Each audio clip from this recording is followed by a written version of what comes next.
It was very weird to me when I got down here. Where do you live? We're live, ladies and gentlemen. We're live. Robot Brewery. All right. Very excited. We got a very interesting show today. I got my co-host Jared with me. What's up? Morning, morning, right? Yeah. Is it? Yeah. Eastern morning. time. It's morning. So we're very excited. This is actually a show that's actually was supposed to happen a couple of months ago, and a couple of scheduling conflicts, but we finally made it. Yeah, and thank you for working around my schedule. We had this plan, and then I'm like, I'm so sorry. I got to go to Los Angeles to interview. I can't remember who it was, but someone. Not that I didn't want to be here. So I'm glad we're making this happen. And it actually worked out even better because we're at Robot Brewery, and I'm sure we're going to have a beer at some point during this episode. Sign me up. Okay. Sounds good. It's great. We're in South Florida. It's beautiful today. It's about 85 degrees and sunny right now, and I'm very happy about that because this is why I moved down to Florida. That's just makes my day. Yeah, really, and I'm playing golf after this show, so I'm excited. You're living the Florida dream right there. That's the whole reason people move down to Florida is to not have to shovel snow. I'm originally from Canada, right? And so I'm with you guys. I hate snow, and if a cold day here is 70 degrees, I'm okay with that. Yeah, I'll survive. Canada. So you're actually the first Canadian guest that I've had on the show. Wow. So this is a milestone episode. All right. We are Canada friendly here on a Guy Think podcast. I'm going to ruin everything for all your future Canadian guests then. So when did you move down here from Canada? So I've been in the U.S. since 2010. Okay. I moved to Cleveland to host an entertainment segment on CBS there. I saw that. And then I've been in Florida now since the end of 2014. So 4.5 years here in South Florida. And like we were talking about, you don't have to shovel sunshine. That's right. Yeah. You got that right. Just got to dodge that heat, man. Yeah. It gets hot. Yeah. And the hurricane season is upon us. So it's going to be very interesting this year because it's hot already. So well, I work for a news station, which means if there's a hurricane, I have to go out there and report. Oh, wow. Oh, yeah. Oh, man. Yeah, I was out there in Irma. Could you give me a heads up when the hurricane's coming, when you find out, so I could book it out of here? You go to Publix. Yeah, exactly. The whole, milk turns into ghost town. Turns into ghost town, except for the reporters. We're out there like standing on the beach being like, it's really windy out here. I think that's awesome. I've seen videos of newscasters getting blown away, like water hitting them. I'm like, oh, yeah. Especially the Weather Channel. You guys are crazy going out there. I think that's awesome. I would do it. You would, wouldn't you? I would absolutely do it. I'm glad I did it once, but I don't look forward to the next one. No. Well, I'm excited. Again, I'm always excited when I'm doing my podcast, but I just wanted to give a quick shout out, special thanks to our last guest that was on the show, Kiera Malore. She's Florida's eco bikini girl. She does amazing stuff. You may even want to get her on the show. She cleans beaches. She's doing a great cause by cleaning the beaches, spreading the word, recycling, and she does it in a bikini. I mean, you can't go wrong. And she's got a crew of girls that she does it with. So it's a guy thing, right? That's why I had her on. I mean, it's a good cause. I mean, it was exciting to talk about. We got some beautiful beaches here in Florida and across the world. So why not? Why not talk about something that's good and positive? It can help out our beautiful environment that we have. And bikinis. Come on, guys. I mean, really, it's the absolute way to go. And then also check her out on Instagram at EcoBikiniGirl. Again, cleaning beaches and bikinis and making guys smile across the world. Absolutely. I'm a fan. And she's a very intelligent girl. Very sweet. And she did a fantastic job on the show. So thank you very much for being on the show. And then coming this Wednesday right here at Robot Brewing Company is the unveiling of a Guy Think Podcast beer for the very first time. Wow. The Guy Think Podcast collabs with Robot Brewery and Black Coral Rum to bring you a very special stout rum beer. It's going to be here this Wednesday, open mic night, 8 p.m.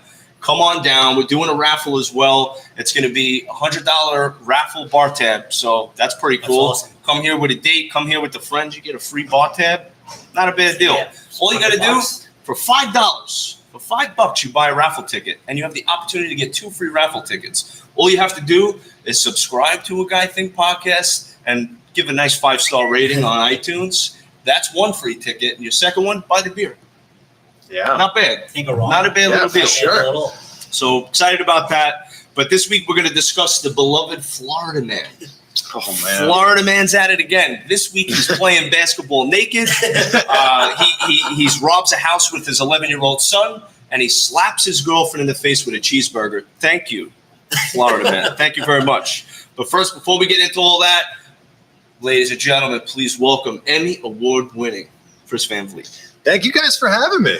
Absolutely. I love the podcast thing. It's a chance to actually speak openly, speak freely for long periods of time. Yes. And I'm blown away by the fact that we were in a Vine world where it was 6-second videos. Yes. And now it's 2-hour-long podcasts, and everybody's all in on these. All in, man. It's funny you say that. I listened to Mike Tyson's podcast, Hot Box with Mike. Great show. He started out with 20-minute episodes, and now he's getting into an hour. He's starting to go further and further in the show. Like you said, it's addictive. You have that opportunity to speak, your mind and just let it all out. And it's, you're not on a time frame. No producers are telling you, hey, right, go on commercial. Shut up. Say whatever you want to say. No, we're doing it. So it's pretty cool, man. But I've been following you. We originally met. Shout out to Blueprint Pro Wrestling. Yes. I met you, through the Blueprint organization. Yeah. Jamil and Mike, great guys. And it's funny because I saw you ring announce and you looked familiar to me, but I didn't. I'm like, that's he's a familiar face. I just don't know where I see it from. And then I looked you up and I'm like, oh, holy shit. I'm like, okay, all right. He's hanging with everybody, man. I mean, you've done interviews. I've seen Hulk Hogan. If we're going to talk just about the wrestling. Sure. Hogan. Oh, yeah. With Rock. wrestling, it's everybody, Hogan and Rock and Flair. I've been super fortunate. And then just, with my job, I've interviewed Oprah and Denzel Washington and Chris Evans and you name it, Reese Witherspoon and Julia Roberts. The list goes on, man. Tom Cruise. I've been super, super fortunate. Amazing. I mean, one of the things I'm very interested in, especially with people that have found success, like what were you doing before the success? Like before everything picked up, what was going on in your life? And then how did you get to that next level? Well, I was really fortunate that this was my first job after college. When I went to college for communication studies, and I made it a goal that I didn't want to hate my job. That was my goal. I didn't want to wake up on Monday and absolutely hate going to work. So I had this epiphany in my senior year of college where I woke up and said, all right, at the end of this year, when I graduate, there's no more, do I feel like going to class? There's no more where are we drinking tonight? It's oh my God, I'm going to have to work for the next 40, 50 years of my life.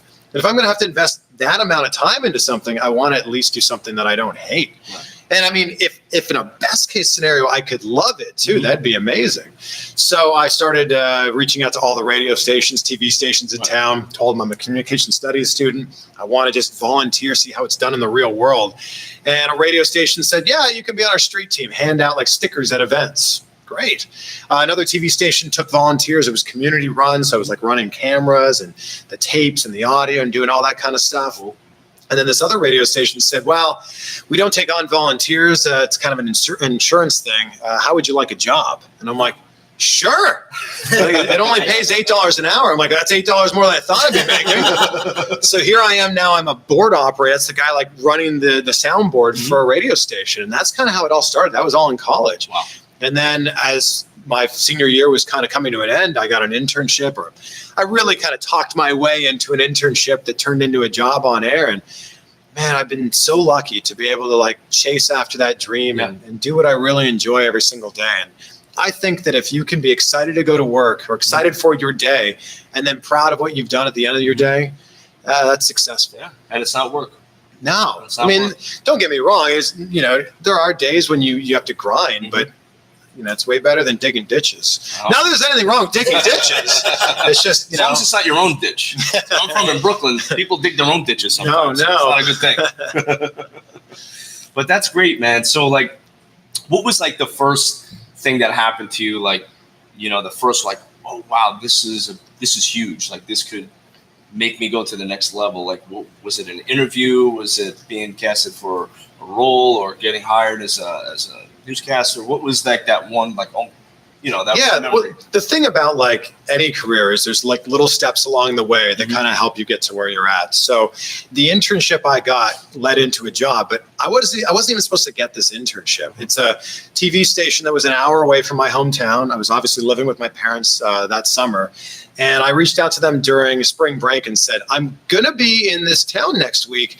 I applied for this internship. I don't know if you saw it, but I'm going to be there next Thursday. If you happen to have some time, I'd love to just come by and have a conversation with you. And this was a total lie. I hadn't been to that city in like 15 years or Love something. And they said, well, if you're going to be here, you might as well come in. We'll have a conversation with you. And he said, look, we don't take interns on that aren't affiliated with a school program. You'd be on your own thing. But you seem to have some drive and you seem to really be chasing after this. So, yeah, we'll bring you on. We'll bring you on for an internship. And that internship ended up turning into me being on TV after 2 weeks. Like I went in, I was 2 weeks into my internship, and I was usually following a reporter around and watching them do their thing. And they said, here's your story for the day. I said, great. Which reporter am I with? And they said, you're with Terry, but this is your story. You're going to be on the 6 o'clock news tonight. And I'm like, it's the anniversary of it's tomorrow. It's 14 years tomorrow. Tomorrow's actually my birthday too. Yeah. Happy birthday, bro. Yeah, thank you. Get a birthday beer around here. I'll take one. So yeah, May 19th, 2005, I was on TV. Okay. I was covering like a high school track and field meet. The story's awful, but it was me being on TV for the first time. So that was kind of the first step. Okay. And then I kept doing my internship for the rest of the summer. And I was basically one of their reporters, an intern reporter.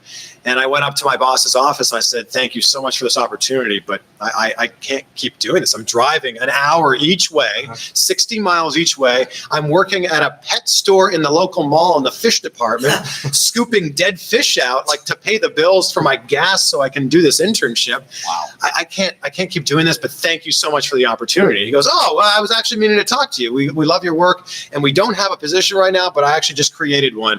You're no longer an intern, like you said, and you're going to be an employee in 2 weeks. Wow. I'm like, wow. So that was kind of, that was the first step. And from there, I was like, all right, well, I've got the, chops to be able to continue doing this. And I was, I was a news reporter.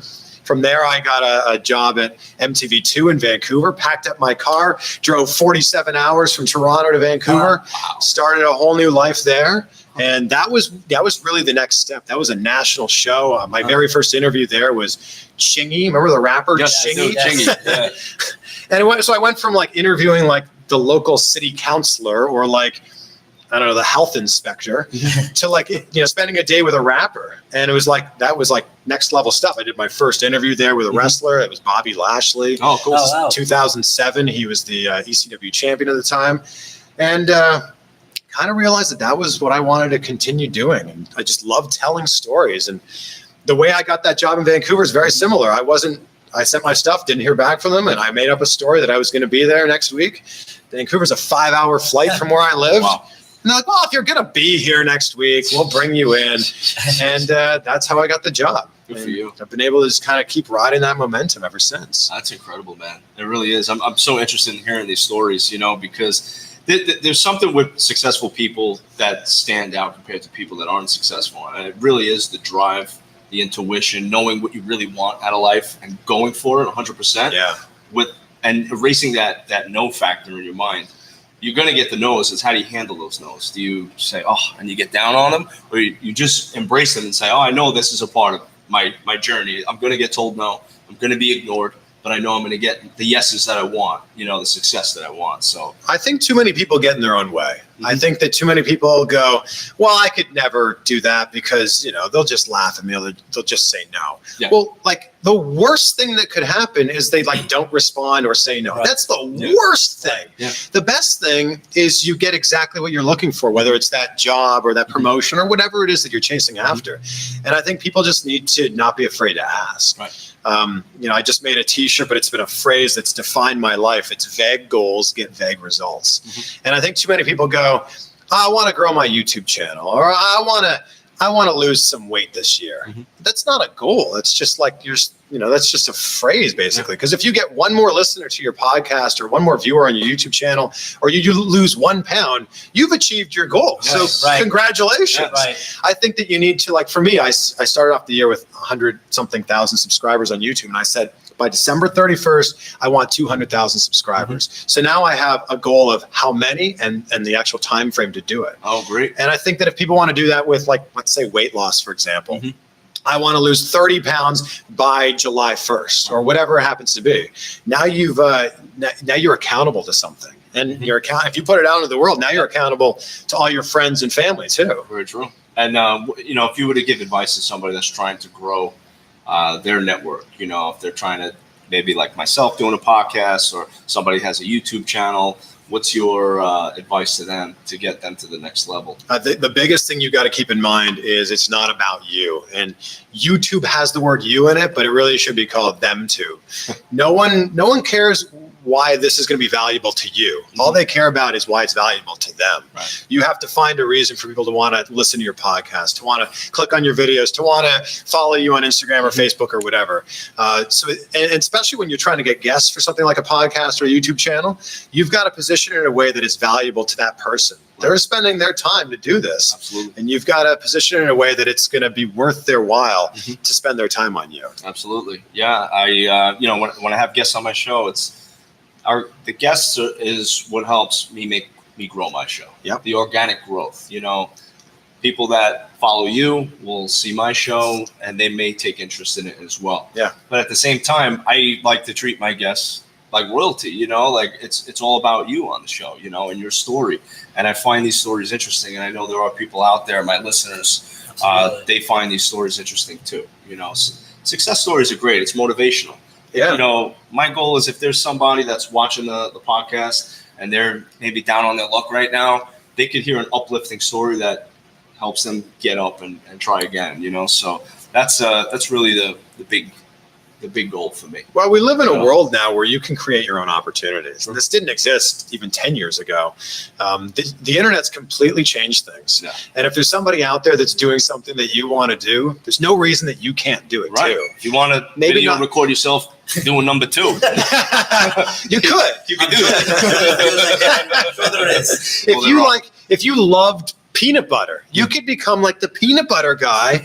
I'm not even joking here. You could become you'd be on Ellen. Seriously. If you were to go in a time machine back to like 1999 and tell someone 20 years ago, you could make a living like talking into a mic, like, oh yeah, I'd work for a radio station. No. Yeah. You would plug this into your computer and put it out into the world. They'd go, no one's going to listen to that.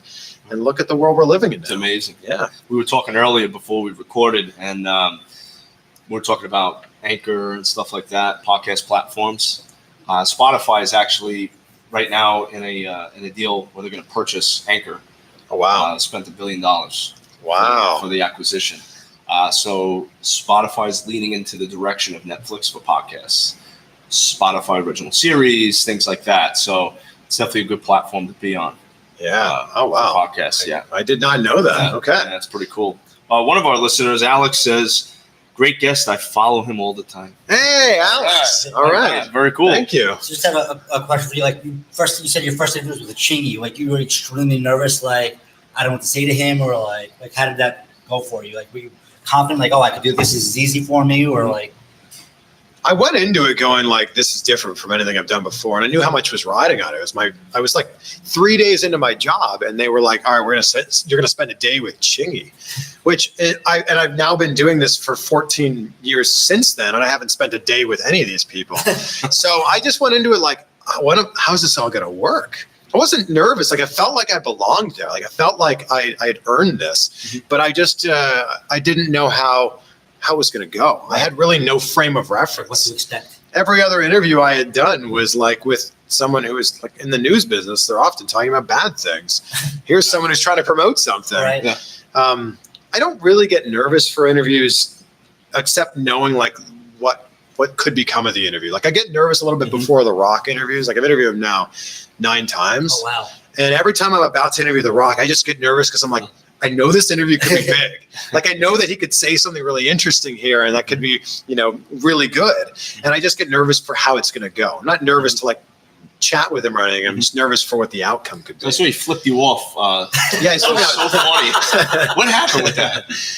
So The Rock was on the red carpet for the Baller season 2 premiere. We're on South Beach and it was, we were live on Deco Drive at the time, and Deco Drive's live 7:30 on weeknights. So The Rock was supposed to be on the red carpet at 7, and I guess they got tied up taking some photos or something, and he didn't get on the red carpet till like 7:30, and I'm like 4 or 5 people down the line, so I'm like kind of timing this out in my head. I'm like, all right, I'm live at like 7:38, and The Rock is 4 people away. This might time out like perfectly. Each interview is a minute and a half, 2 minutes. This might be perfect. So Rock walks up to me just as we threw to commercial. And so I'm the guy in the field in the studio. We have Lynn and Shireen who are like anchoring the show. Shout out. Yeah, and they're the best. So The Rock walks up to me, and we've just hit commercial, and my producer's like yelling in my ear, like, "You have to keep him. Whatever you can do, keep him for another 2 minutes. Now it's another minute and 50 seconds. Keep going." And I'm like, thinking of whatever I can to just kind of keep The Rock engaged and keep him talking. Yeah. Finally, I somehow do this, and we come back from commercial. They cut right live to my interview, and I go, "Oh, Rock, I just got to let you know we're now officially live right now." And he goes, "Oh, we're live. That means I can say whatever I want." And I'm like, "I mean, you could, but maybe we shouldn't." And I said, "Can we do a people's eyebrow off?" And I turned to the camera and raised the eyebrow. And behind my head, he gives me the finger, which I don't see. I turn back around, and he's like, "Oh, yeah, there's the eyebrow. All right." And I'm like, "Thank you so much. You're always so nice. Thank you." And then I continue talking like, "Oh, how great is that? We just talked to the biggest movie star in the world. Isn't he the best? Oh, isn't that great?" And then we go off, and I take my mic off, and my phone rings, and it's my boss. And my boss goes, "You know, The Rock just gave you the finger." I'm like, "What?" Like, "Yeah." Like, "What an asshole. He just gave you the finger." I'm like, "No, that's awesome. That's great." So it's out there, and now it has like 2 million views on YouTube. I saw that, man. Have you met him like since? Oh, yeah. So I saw him like a couple months later when he was doing promotion for Moana. And I said, "You know, Rock, last time I saw you, you gave me the finger." And he goes, "Oh, yeah, well, you know what that means, buddy." And he gave me the finger again. So he's now giving me what an honor. He's giving me the finger twice. That's pretty good. So it's the people's finger, right? That is the people's finger. I like it. That's so cool. And that was for a Disney movie. He's like telling me to F off and giving me the finger. That's one way to promote it, right? But you got to get the adults in too. And then there's also a point during that interview where I had a note card with a couple of like points I wanted to cover in the interview, and I just had it between my legs. So I looked down while he was answering. He goes, "Hey, you looking at your balls?" I'm like, "Yeah. Do you want to look at my balls?" He's like, "I don't want to look at your balls. What are you talking about?" It's like, "Oh, wait, it's a Disney movie. It's a Disney movie. I'm sorry, people." Okay. He's just Rock is everything you want him to be. He's funny, and he's charismatic, and he's outgoing, and he makes you feel like you're important, even though he's, the biggest movie star in the world right now. It's pretty awesome. Growing up, Attitude Era wrestling, watching him from Rocky Maivia, and everybody was die, Rocky, die. Everybody hated his guts. Nation of Domination transition was probably the best transition for a wrestler I've ever seen, to go into that, weak baby face everybody hated to the true heel that everyone hated then loved. Yeah. That was an amazing character transition. Him, Mick Foley, another one. But it was really cool. But to see him go elevate from wrestling, they tried it with Hogan in the 80s and 90s. It didn't transition, but The Rock did it. Yeah. And now he's the number one. I mean, it's so cool to be a wrestling fan. You're proud of that. And obviously he's a great entertainer. Yeah. And it seems like a cool guy. I mean, I had, I follow him on Instagram and stuff. Obviously, he's always doing cool shit with the fans. He takes his time, with everyone. He's really respectful to people, which is kind of hard to find in today's era because, movie stars are always screwing up here and there. And it's cool to see, like, this guy, he's a straight edge dude. And then I had that Rock Clock or something like that. Oh, yeah. I was doing that for a while. I forgot about that. I just kind of. Yeah, that app. Yeah. Cool app. Like, he'll wake you up at 5 a.m. It's like a video feed of The Rock. And he's like, "All right, wake the fuck up. It's 4:30 in the morning. I just had my protein shake. I put it in the gym." And I'm just like, "You motherfucker." Yeah, he works hard. Go, and it's like a live, and I'm just like, "Leave me alone, bro." You want to talk about, someone who's working hard and grinding. Like, The Rock named his company $7 Production because that's all he had in his pocket at one point. Remember that? Yeah, I read his book. I read his book, too. Yeah. He also lost his virginity at 14 to a 30-year-old woman. Well, good for you, Rock. But I think he gave somebody he slammed somebody through a table like at a wedding. Remember that? Like he. Oh really? Yeah, I think it was somebody's wedding. Someone in his family related. I think he gave somebody not the elbow, like the rock bottom. He rock bottomed somebody through a table at a wedding. Oh yeah, I did see that. Yeah, good for him. It's very few regular people out there can say they've been rock bottom by the Rock through a table at a wedding. Yeah, that's a true honor. That's pretty cool. But so you've interviewed, obviously we've already spoken about A-list celebrities, and I wanted to just say one of my big crushes, Leslie Mann. Oh. And I saw that interview, and I was very jealous of you because she was really hitting on you, man. Yeah, that is, dude. If I ever got a chance to meet her, that interview went viral. Yeah. that was like they were talking about on the Today Show and on Late Night with Seth Meyers. Like that was a really interesting thing. So to kind of set this up, it was a movie called How to Be Single, and it's Leslie Mann and Dakota Johnson were in this room, and the way that these press interviews work is they're sitting there all day doing interviews, and new reporters just kind of cycle in every 3-4 minutes. So they're doing 50, 60, 70 interviews in a day. Wow. And they're just sitting there as these interviews are coming in. So all my friends and colleagues that have been going in, they were like, oh, that interview sucked. Like they're awful. I'm like, oh, okay, well, let's go in and see what happens. So as soon as I walk in, I sit down and Leslie Mann goes, well, the movie's called How to Be Single. Are you single? And I'm like, I am. And she's like, oh, you're cute. And then she had like her makeup artist and her publicist off camera, and she was like trying to set me up with them. And I'm like, well, let's just roll with this. Let's just see how far we can go. Yeah. And then they started pushing it. Like they were asking me to like take my shirt off. And Leslie Mann's like, if you don't take your shirt off, we're not going to talk. And I'm like, well, I'll just like undo a button. And they're like, no, another button. I'm like, oh, another one? Another button. So like I'm sitting there with like my shirt like down to like here, undone. And yeah, we were having this conversation that ended up going viral. This was 2 years ago, before the Me Too movement happened. Mm-hmm. This would not happen today. Like, I could see that. Like they would be so much more cautious about what they were saying. But yeah, the video went viral. And then I saw Dakota Johnson last year for the movie Bad Times at the El Royale. Mm-hmm. And as soon as I walked in the room, she goes, hey, last time I saw you, Leslie Mann and I asked you to take your shirt off, and I apologize. I'm like, no, it was fun. Yeah, come on. It's a great time. Yeah. You should have told me to take my pants off, too. Yeah, it'd be a real different story. Yeah, you got that right. Well, so I guess, my lead in, what's your favorite interview to date? I know you've done a lot of them, but what's that one that stands out? Could be anyone, famous or not famous, but the one that stands out the most to you.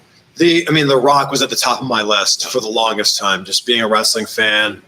In the Attitude Era, I was 16 years old, and walking around my high school, raising the people's eyebrow and telling people it didn't matter.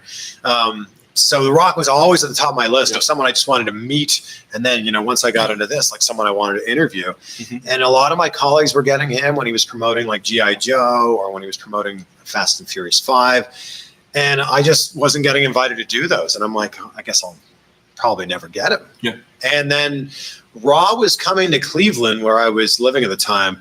And the publicist from WWE said, all right, we're going to set you up with an interview next Monday. I don't know who it's going to be, but just be there at 6:00 and we'll have someone for you.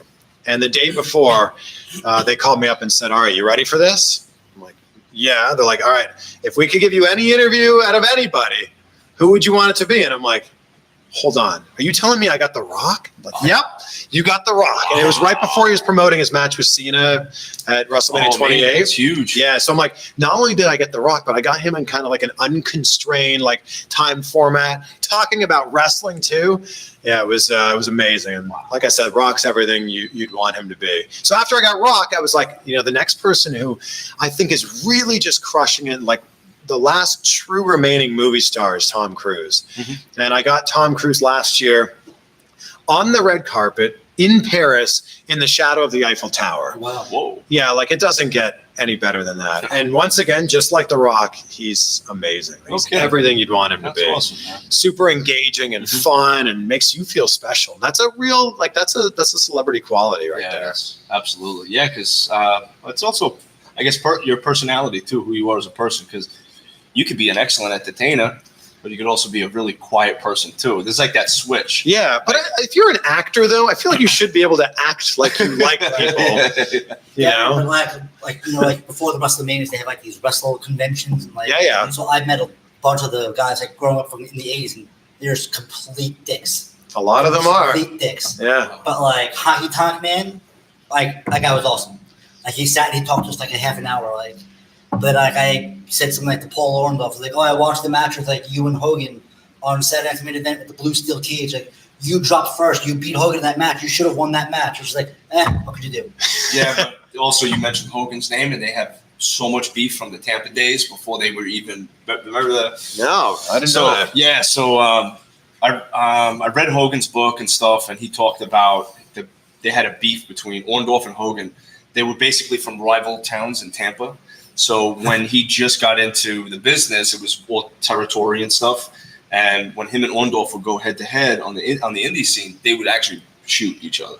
They would shoot fight. Yeah. Wow. So they had beef like basically through their whole careers. I don't understand when celebrities aren't nice. Like, because the 3-second interaction you have with someone is going to be the way that you think of that person for the rest of your life. Yeah.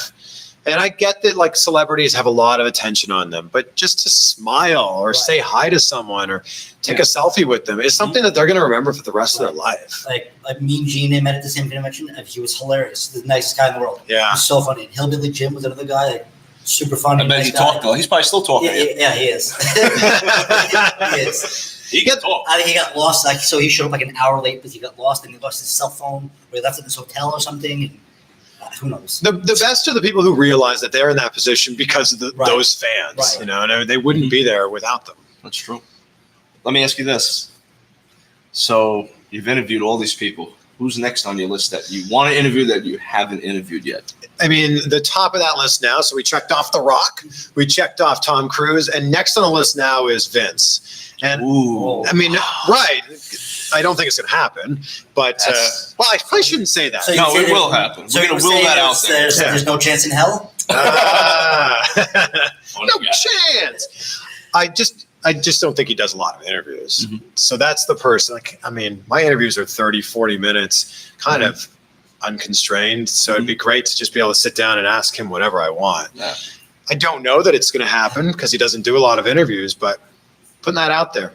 Put it out in the universe. Yeah, we're going to make it happen. Yeah. Maybe a guy thing will make it happen. We'll there we go. Guy thing vibes out, and Chris Van Vliet will get a phone call tomorrow. Oh, let's make it happen. From Triple H saying, hey, Triple H. Chris, Vince wants to come on your show, man. It's horrible impersonation. But you got to hang on the last letter, Chris. Yeah, that's right. Vince. The rock impression. I am the gamer. I am the gamer. Oh yeah, suck it. What about the craziest thing that happened on set? I think the biggest thing people don't realize is everything that goes on that happens off camera. Like, I think people realize or think that when you're a TV host, like we're on live at 7:30, they think, oh, maybe you show up at 7 and you get some makeup on and then you go on TV and you're done at the end of the show. No, we're there like all day. And like often when I'm traveling to do interviews, I'm gone for, a lot of weekends. So I'm working sometimes 15, 20, 30 days in a row. Not that it's, watching movies and interviewing celebrities and talking on TV. It's not like it's hard work, but, there's not a ton of downtime. So I think that there's the moments you don't see on camera. Like I did an interview on South Beach with Pitbull like 2 months ago in his new restaurant. Great guy. I actually did a TV show with him. Oh, wow. It was called La Esquina. It was right when he was already blown up in Miami. That was right before he went national. Oh, nice. Yeah. He's a great guy. Really nice guy. So I'm on the red carpet. He was supposed to show up at 9:00. And this is you're seeing a trend here with red carpets and nobody shows up on time for them. So he was supposed to show up at 9, which was great. I was live in the 10:00 news on Channel 7. I was live at like 10:30, like right on the dot at 10:30. So I'm thinking, great. We'll do the interview at 9. We'll be done that by like 9:15. We'll get back to the truck. We'll edit it. We'll send it back. Like there's a lot of steps that happen here. We have to feed it back. Then they have to like encode it so it can go on camera or on TV. I'm like, it'll be tight, but I think we can make this work. So 9:00 comes around and they go, oh, he's not coming till 9:15. And then it turned into he's not coming till 9:30. Okay, get out there. He should be coming at 9:45. So Pitbull, I think, walked on the red carpet at like 10:08. Oh. And I'm live at like 10:30. My producer calls me at like 10:06 and goes, hey, can we like say that Pitbull's on the show tonight? I'm like, well, he's standing like 2 feet away from me doing another interview. We are going to get him, but it's going to be super tight. So it's funny that I'm on the phone, like Pitbull's like, a couple feet away. And I'm like, no, Pitbull's here. We're going to make it happen. So I hang up the phone. Pitbull comes over. He's super great. He actually watches Channel 7 every morning, which is mind blowing to me. I finished the interview at like 10:13, and we literally ran across Ocean Drive to where our live truck was parked, like just up on some grass on a hill. We like went in there. We have to like download the video. I'm like furiously writing a story that I have to like say it into a microphone so that we can record it. My cameraman's now editing all this video together. We have to like send this back to them. They have to encode it. Needless to say, we made it with like 10 seconds to spare. No kidding. Yeah. And when that was done, like after I was finally done and I signed off, like live in Miami, I'm Chris Van Vliet, 7 News. I was like, oh my God, I can't believe we did that. And this is the stuff people don't see. You don't see it. It looks beautiful on TV. Yeah, on camera it was seamless. On camera, and that's the whole thing. I think it was Ryan Seacrest that said it, and I think he was quoting Dick Clark. He said, "If you think my job looks easy, I'm doing my job right." And it's so true. Like if you think that it looks like seamless and it looks effortless, that means I'm doing something right. Absolutely. So it's that type of stuff that you don't see. That's so true. That often happens. That's so true. I actually, funny story about Pitbull. I was, so I was back in my 20s. I was really heavy into the acting game, and got cast to be on it was like kind of like a Dave Chappelle show. It was a sketch comedy show. Oh, cool. And Pitbull was the lead, and he was Pitbull on the show. He played himself, and they had like a barbershop set with a live audience, and they would just do like crazy sketch comedy throughout Miami. So the show was called La Esquina. And I got cast to be like kind of like a wise guy, tough guy, like know-it-all in the crowd. And he's up there with this really sexy girl in this like leopard print miniskirt. And he's saying, "Oh, yeah, we're going to do this thing where we left a duffel bag full of cash in a junkyard with a bunch of pit bulls. And we want to see who's tough enough to walk through that junkyard and get that cash." So, I'm mic'd up. I'm like, "Yo, I'll do it." And the girl, she's like, yeah, come up. And I do this whole scene with Pitbull. And it was hilarious. Like, he's making fun of me, making fun of the way I talk, my accent, and we're like going back and forth. But it was funny looking, right? It was like a funny scene. Anyway, before all that happened, I met Pitbull. When I arrived, it was at Telemundo Studios in Miami. I think Kendall, I think. Yeah. So I arrived there. They have the ESPN set. They have like all the soap opera sets in there. And they led me in the back. So they go, "Okay, go in here." And it said green room.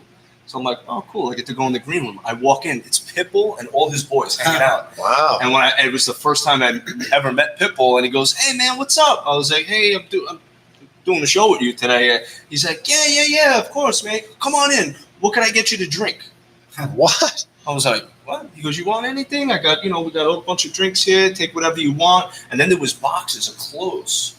And he goes, "Yeah, we got all these clothes that came in. Pick whatever you want. Take it home with you." I was like, wow. What? And then we were talking, and then we were going over the scene together. It was more like improv, but we had something to stick to. And he was like, Is it okay if I like make fun of your accent and stuff and throw a couple of jokes? I was like, "Yeah, sure. I don't care. Why not?" And then we like shared a couple of jokes and laughs behind the set. It was the coolest thing, man. That's great. great. This guy's cool as hell. Like, he's like down to earth. He's offering me a drink. I'm like, all right. So we took pictures together and stuff, and it just had a really cool experience with him, man. It was a lot of fun.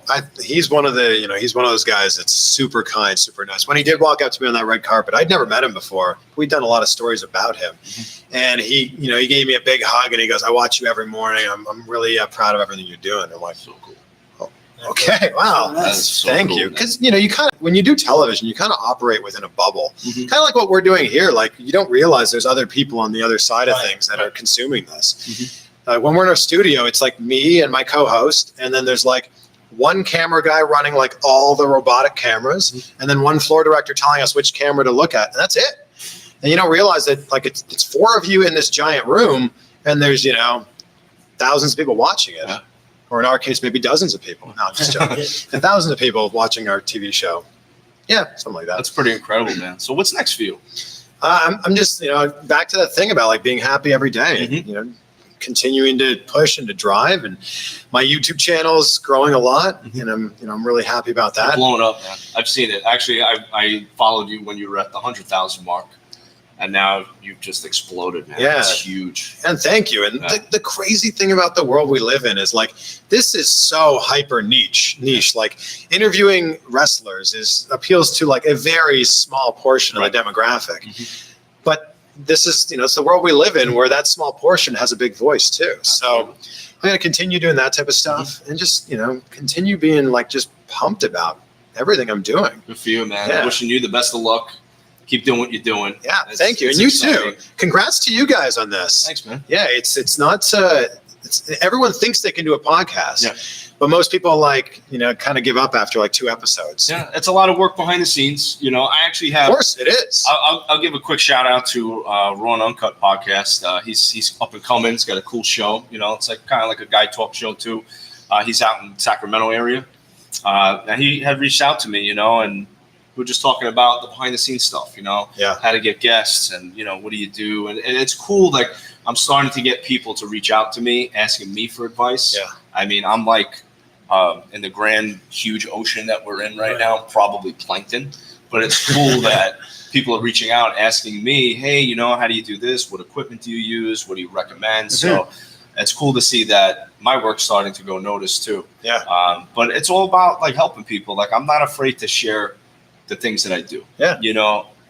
There's enough for everybody to eat. That's how I feel. Yeah. I saw some crazy stat that something like 15% of all podcasts give up after 2 episodes. Oh, wow. And then something like 40% or 30% give up after 10 episodes. Yeah. So, congrats to you guys. Thanks, man. Yeah. Appreciate that. We got many more continuing to grow. Of course we do. Hundreds more to grow. Yes, that's right. Like we said off camera before we were recording, Joe Rogan is, what's he, like 1,300 episodes in, I think? No one was listening to him for the first like 500. Yeah. And that's nothing against him. It's just he was kind of doing his own thing, finding his own voice. Mm-hmm. And now look at him. He's the podcast king. That's right. He is, man. He's awesome. Definitely a huge fan of his, man. It's pretty cool. And speaking of huge fan, I wanted to tell you something. Robot Brewing Company. I got to give my boys a shout out. We're here right now. We're live at Robot Brewing Company. I love this place. I talk about it in every episode.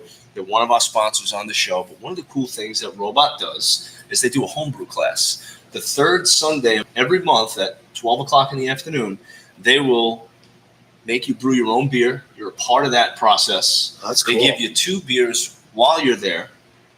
And in 3 to 4 weeks, when that beer is ready and on tap, you could come back and drink it for free. All for $25 a person. That's awesome. Yeah, that's great. It's amazing. Really so I always say date night, guys night, girls night, daytime, whatever you want to do, whoever you want to bring, it's the best deal in town. So you got to hit my boys up. They're on Spanish River and Federal Highway. Thank you. And it's a great place. Robot Brewing Company. Check them out on Instagram at Robot Brewing Co. Amazing place, amazing beer. And don't forget, a Guy Think Podcast beer is coming out this Wednesday. So we'll just roll right into it. I know you're excited. Yes, you love Florida Man. Yes, yeah, okay. Very happy this week with Florida Man. He's a great guy, Florida Man. He represents what Florida is.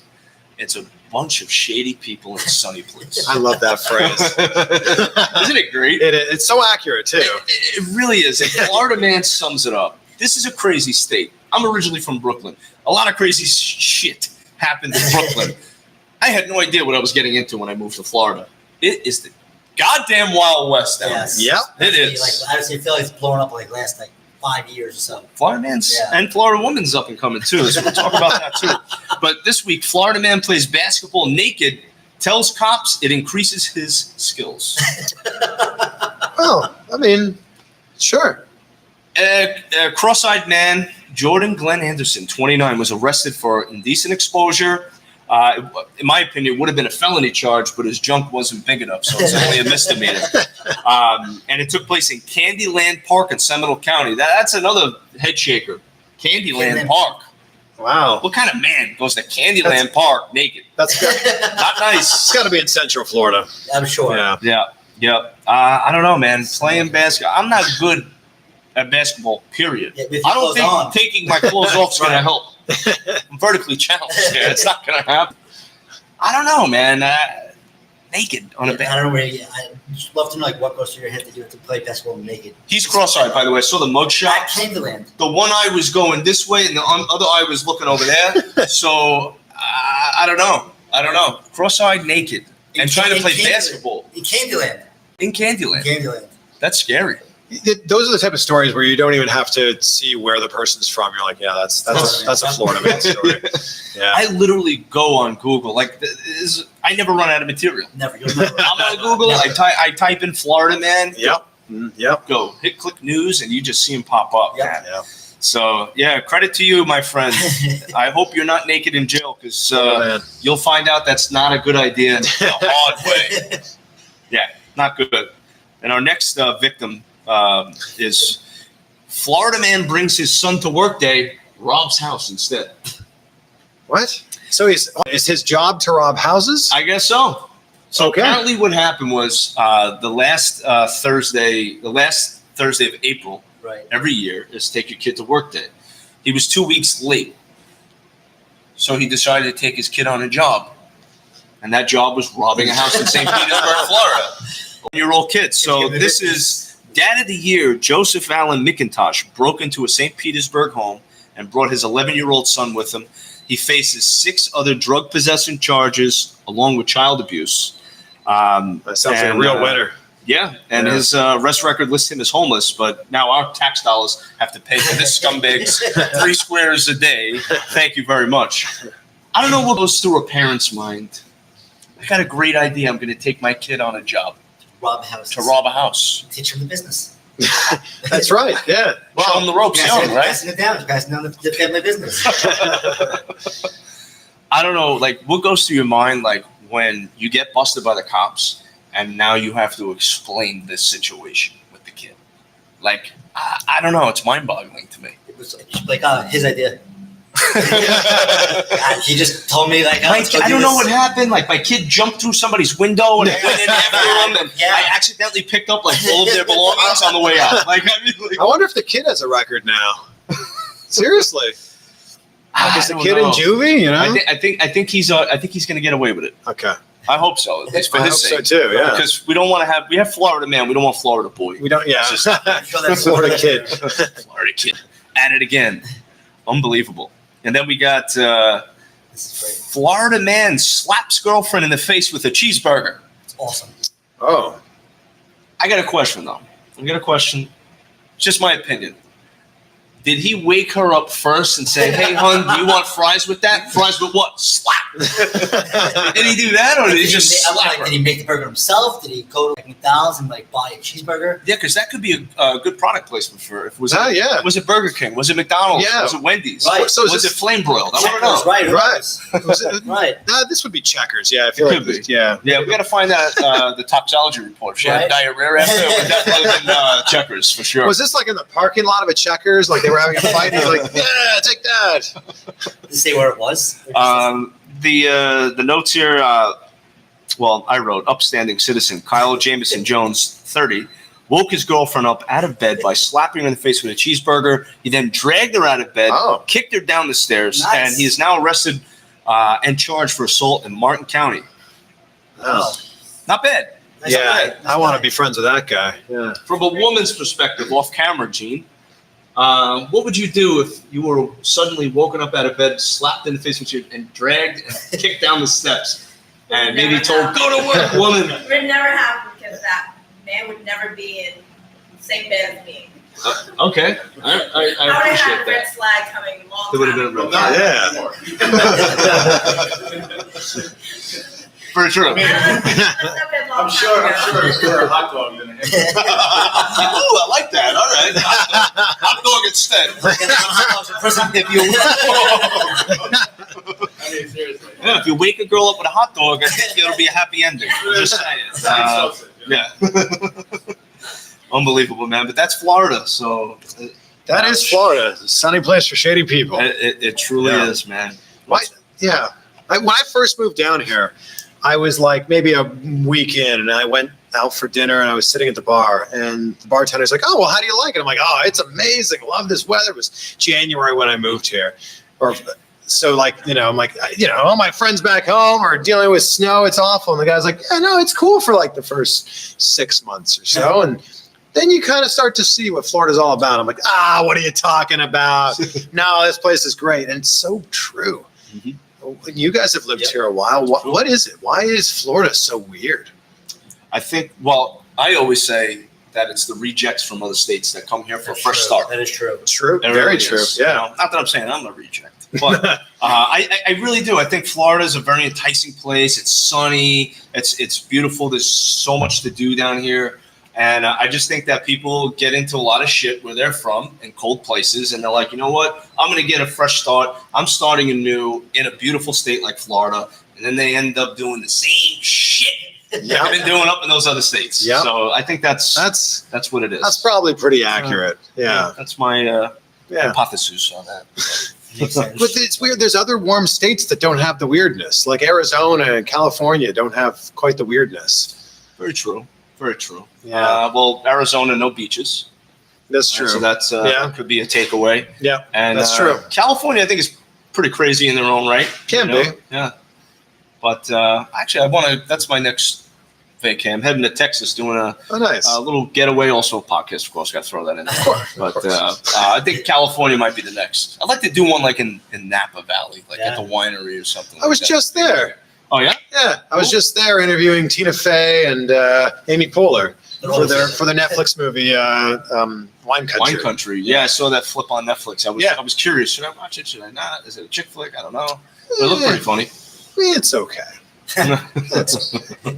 It's not Be as careful funny what you as say it because they're actually I checked the analytics and they are listeners of my podcast. Oh, Amy, Tina, movie's great. and I Just love kidding. you guys. Dude, that's pretty cool, man. Yeah, I've been dying to go. Napa is awesome, especially if you like wine, or even if if you're okay with wine. Yeah. It's fun. I could definitely find a couple of ways to get soused on some wine. So I'm good with that. Uh-huh. Just want to roll down any hills or anything like that. A lot of them. That's awesome, man. Well, I want to thank you for coming on the show, brother. Of course. It's been an absolute pleasure to meet you and have this conversation today.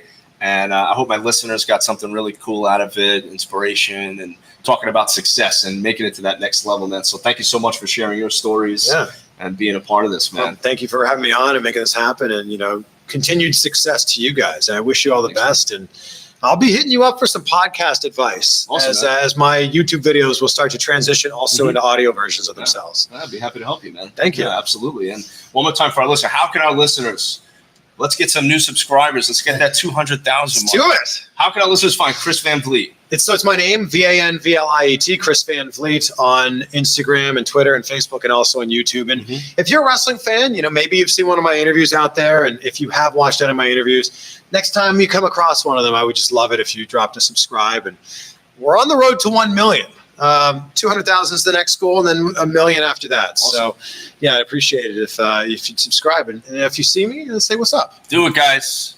Do the right thing. Subscribe to this man's network, okay? Subscribe. Otherwise, we come over there Brooklyn style. Uh-oh. And you don't want Brooklyn style. With a cheeseburger. With a cheeseburger. I love it, man. Well, and for our listeners and new listeners, please continue to like and follow us on social media. You can check us out on Facebook at A Guy Thing Podcast, as well as Instagram at A Guy Thing Podcast, Twitter at A Guy Thing Pod. Shoot us an email if you like, guythingpodcast@gmail.com, website, guythingpodcast.com. We will do a mailbag episode, I promise. I keep saying that. We'll say it every episode till we do it. There's a ton of mailbags, so we'll answer all your questions, and we'll have some fun with that. And then also, you could leave us a voicemail, too, if you want, 856-441-6386, and I'll make sure we incorporate that in the mailbag as well. And then, please, 5-star ratings, guys, please. Come on, do it right there. I need it. I got to grow the show. 5 stars helps. And our next guest is Andrew Pollock. He was the father of Meadow Pollock, who had passed away last year in the terrible Stoneman Douglas High School Parkland shooting. He's going to be a guest via Skype. He's in California, but we're going to go ahead and do a really cool interview this coming Monday, and I'll let you guys know when that will go on YouTube. So thank you guys very much. Chris, thank you again for coming on the show. Jared, thank you for being a part and co-piloting this thing. And everybody, have a great Saturday. It's golf time. All right, Jared Joe, that was great. Thank you.